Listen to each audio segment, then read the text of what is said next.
Welcome to my channel हनाज movie land. ये Korean movie सच्ची घटना पर आधारित है। तो ये है गीबोंग, जो अपनी माँ के साथ में एक छोटे से गांव में रहता था। गीबोंग 40 साल का था। बचपन में उसे तेज बुखार हुआ था, जिसके बाद से वो ऐसा हो गया। ये 40 साल का आदमी बहुत बेचारा था, बिल्कुल एक बच्चे की तरह।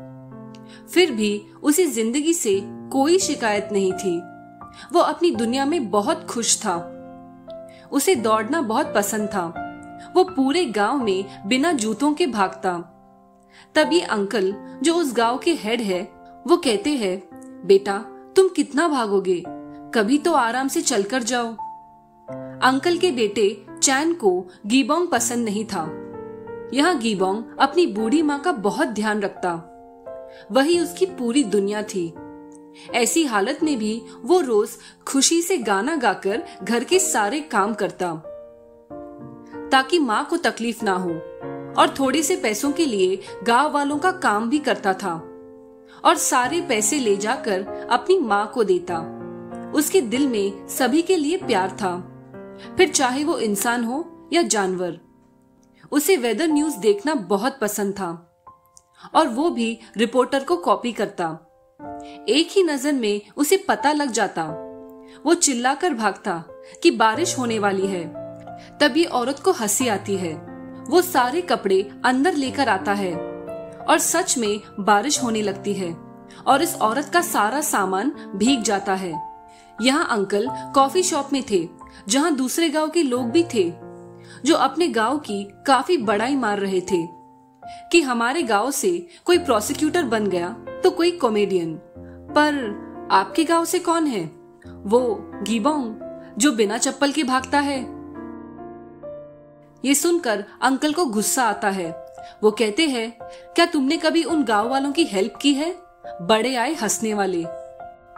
यहाँ गीबोंग अपनी माँ को बड़े ध्यान से बस में बिठाकर हॉस्पिटल ले आता है। तब डॉक्टर कहते हैं, गीबोंग अब ध्यान से सुनना, तुम्हारी माँ अब ठीक से खाना चबाकर नहीं खा सकती, इसलिए उनका खाना हजम नहीं होता और तब उनके पेट में तकलीफ होती है। अब गीबोंग को फोटो लेने का बहुत शौक था। वो टेढ़े मेढ़े फोटो लेकर खुश हो जाता। वो फोटो बनवाने गांव के फोटोशॉप पर जाता, जहां यूजिन थी। उसे देखकर वो बहुत खुश हो जाता और उसकी बातें ध्यान से सुनता। वहां से जाते वक्त वो एक बूढ़ी औरत को देखता है, जो नकली दांत लगा रही थी। तब वो पूछता है कि ये क्या है और क्या ये लगाने से आप खाना अच्छे से खा लेती हो? तब वो कहती है कि हाँ, मैं इससे अच्छे से खा सकती हूँ, पर ये बहुत महंगा है, काफी पैसे लगेंगे। घर जाते वक्त वहां एक रेस चल रही थी और किसी का नेम टैग उड़कर गीबोंग के पास आता है और वो उसे ढूंढने लगता है और इस चक्कर में ढूंढते ढूंढते वो रेस जीत जाता है और घर आकर माँ को अपनी ट्रॉफी दिखाता है।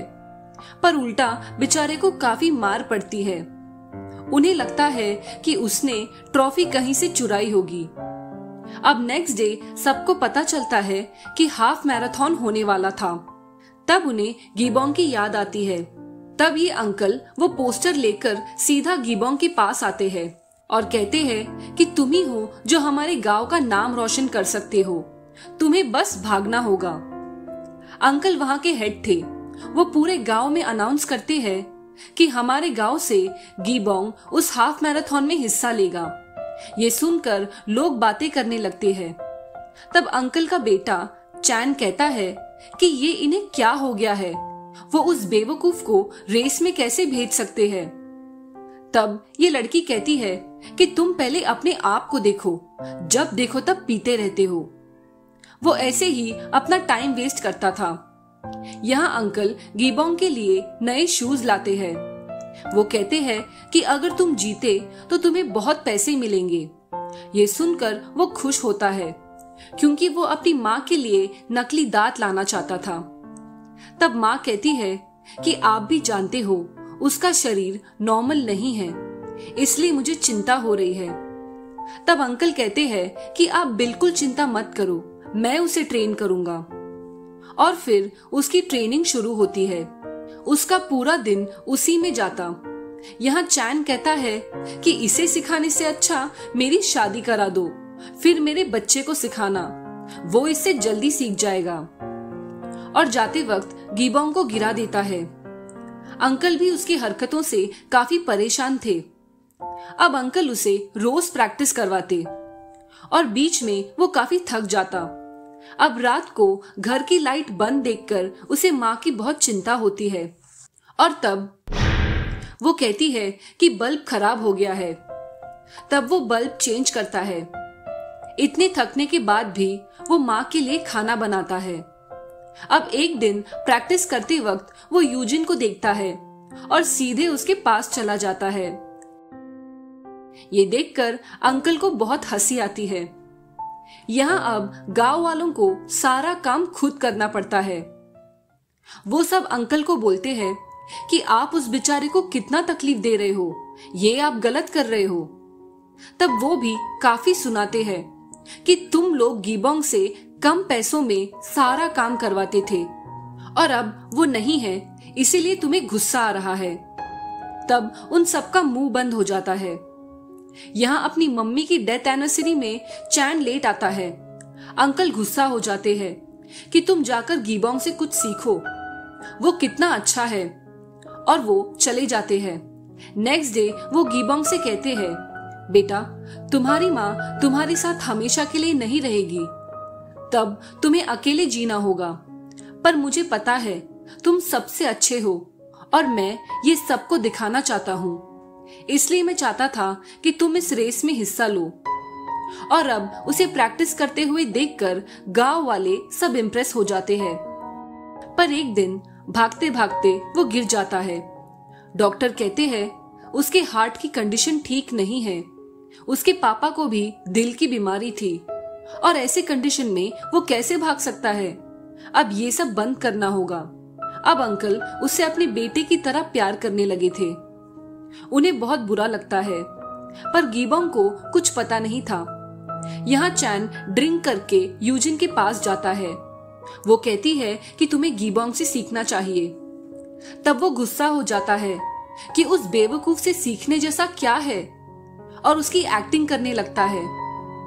तब वो कहती है कि वो बेवकूफ नहीं है। तब वो गुस्से से चला जाता है। नेक्स्ट डे वो बेचारा रेडी होकर आ जाता है। तब अंकल कहते हैं कि अब से कोई ट्रेनिंग नहीं होगी। तुम्हें क्या लगता है तुम जीत सकते हो? ऐसा कुछ नहीं होगा। तब गीबोंग कहता है कि माँ के लिए मुझे ये करना है। तब वो चिल्लाते हैं कि वो सब मैं दिला दूंगा, अब भागना बंद करो। और ये सब चैन देख लेता है। तब वो बेचारा घर जाता है और रोते हुए अपना वाइट टी शर्ट ढूंढता है और अकेले ही प्रैक्टिस के लिए चला जाता है। अंकल सबसे कहते हैं कि हमें उसे रोकना होगा, सबको बुरा लगता है। और वो बिना रुके प्रैक्टिस करता है और यूजिन से हेल्प लेता है। तब अंकल यूजिन को बताते हैं। तब वो उसे समझाती है कि आपको जो चाहिए मैं ला दूंगी, पर वो नहीं सुनता। वो कहता है कि मुझे माँ के लिए वो लेना ही है और अपनी माँ के साथ मैराथन के लिए कपड़े लेने जाता है। वो बहुत खुश था। अंकल दूर से देख रहे थे। तब गांव वाले डिसाइड करते हैं कि उसे जाने देते हैं। हमें पता है कि वो फर्स्ट नहीं आने वाला, पर कम से कम उसे वहां जाने तो मिलेगा। हम उसे पूरा सिटी घुमाएंगे। नेक्स्ट डे अंकल कहते हैं कि आपने उसका यूनिफॉर्म लिया है तो उस पर ये लगा दो।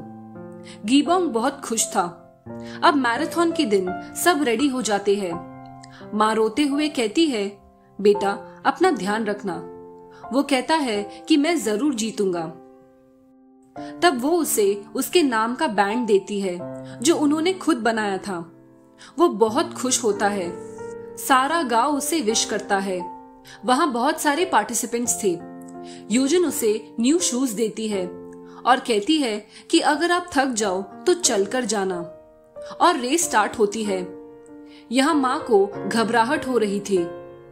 वो अकेले सियोल जाने निकलती है। तब चैन उन्हें देख लेता है। वो उन्हें समझाता है कि वो बहुत दूर है, पर वो नहीं सुनती। तो चैन उनके साथ आता है। वो देखता है कि कैसे वो अपने बेटे के लिए प्रे कर रही थी। अब चैन भी सुधर चुका था। यहाँ गीबोंग अपना बेस्ट देता है। स्टार्टिंग में तो वो फर्स्ट था, पर बाद में उसकी कंडीशन खराब होने लगती है। यहाँ सब फिनिश लाइन पर उसका वेट कर रहे थे, पर वो नहीं आता। तो अंकल डर जाते हैं और साइकिल से उसे ढूंढने जाते हैं। और वो देखते हैं कि इतनी बुरी हालत में भी उसने हार नहीं मानी। वो धीरे धीरे चलकर आ रहा था। उनके आंखों में आंसू आ जाते हैं। वो कहते हैं कि बस हो गया बेटा, अब रुक जाओ। पर वो नहीं रुकता। यहाँ ऑर्गेनाइजर्स कहते हैं कि अब रेस खत्म हो चुकी है और यहाँ गीबोंग बेहोश हो जाता है। यहाँ ट्रैफिक ज्यादा थी, तो चैन उन्हें उठाकर ले आता है। वहां पहुंचकर वो देखती है कि गांव वाले सब वहां जमा थे। वो बहुत डर जाती है, पर तब वो गीबोंग को देखती है। वो बिल्कुल ठीक था। जब वो बेहोश हुआ था, तब उसे अपनी माँ दिखाई दी और उसने बिना जूतों के ही रेस कंप्लीट की। वो उसके गले लगती है, फिर पूछती है, बेटा क्या तुम रेस जीत गए? तब वो बेचारा कुछ नहीं कह पाता। तब अंकल कहते हैं, हाँ बिल्कुल वो जीत गया, वो फर्स्ट आया है। और उन्हें मेडल पहनाने कहते हैं। एक्चुअली वो मेडल पार्टिसिपेट करने के लिए मिला था। वो बेचारी बहुत खुश हो जाती है। उन्हें देखकर अंकल इमोशनल हो जाते हैं और वहां अपने बेटे को देखकर खुश हो जाते हैं। वो सब खुश थे क्योंकि उनकी नजरों में गीबोंग एक विनर था। मूवी के लास्ट सीन में गीबोंग अपनी माँ के साथ स्नो में खेल रहा था और वो अपनी नकली दांत से बर्फ खा रही थी। तो ये स्टोरी थी गीबोंग की, जिसे जिंदगी से कोई शिकायत नहीं थी। वो हमेशा खुश रहता। आई होप आपको ये मूवी पसंद आई होगी। Please subscribe for more videos.